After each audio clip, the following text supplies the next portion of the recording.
I was one of those guys who thought that cloud gaming was trash. And that's why I have never bought a cloud gaming handheld. I thought spending money on one was just a waste. But after trying out this Abxylute cloud gaming handheld for a month, my opinion has changed. Cloud gaming isn't for everyone, but it has its own advantage over handheld PCs.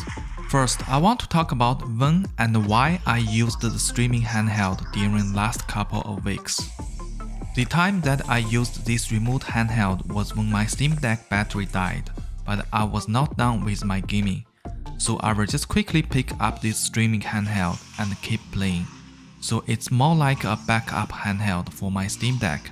Of course, in this scenario, I need to have a gaming laptop or PC to stream my game.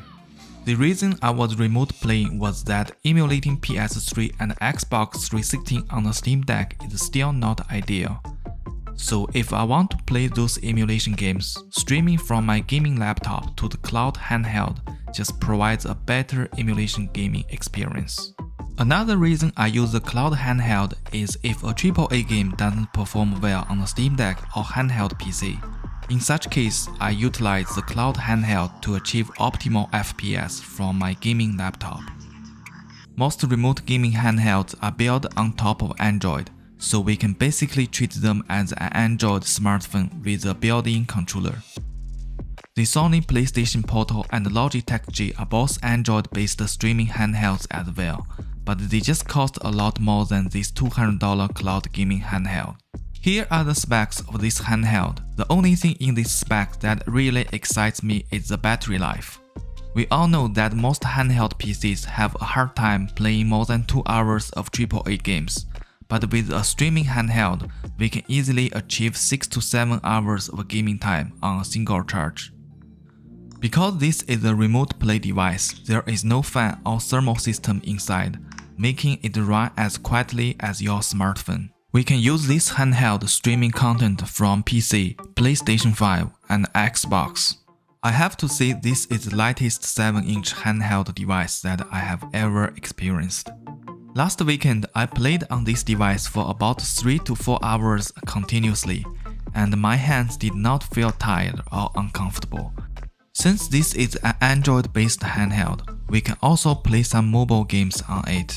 It plays less graphic-demanding mobile games extremely well. I also tested Genshin Impact and PUBG. The performance can't compete with high-end smartphones, but they are still playable on this handheld. Just remember, this handheld is primarily designed for streaming content. It also has a tablet mode, which I find is pretty useful. I can browse the internet or watch YouTube videos on this handheld. This 7-inch HD screen definitely gives us the capability to do all those tasks. There are a lot of emulators on Android. Let's see how they perform on this streaming handheld. The Game Boy emulation is running perfectly well. This handheld should be able to emulate all the classic retro gaming console. The GameCube emulation is barely reaching a playable condition. It lags every few minutes, so I don't consider this is playable. When it comes to the Wii emulation, the performance is even worse than the GameCube. Everything is just in ultra slow motion. The PSP emulation is quite terrible too. It lags every second. The PlayStation 1 emulation is pretty awesome on this handheld. This game is actually running at 3 times native resolution, and it looks really good on this HD screen here. The PlayStation 2 emulation is the worst among all the systems I have tested with this handheld. I will not test the Nintendo Switch emulation here since that's a more power-demanding system. Overall, I think this is a great remote play device with a budget-friendly price. When it comes to the emulation side, it can handle retro systems like Game Boy, NES, Super Nintendo, and PlayStation 1. Additionally, we can use this handheld as an Android tablet for video consumption. But if I want to play PC games on a handheld, Steam Deck and Windows handheld PCs will still be my first choice. The Remote Play handheld serves as a backup device. That's all for this video. I will talk to you in the next one, and thanks for watching.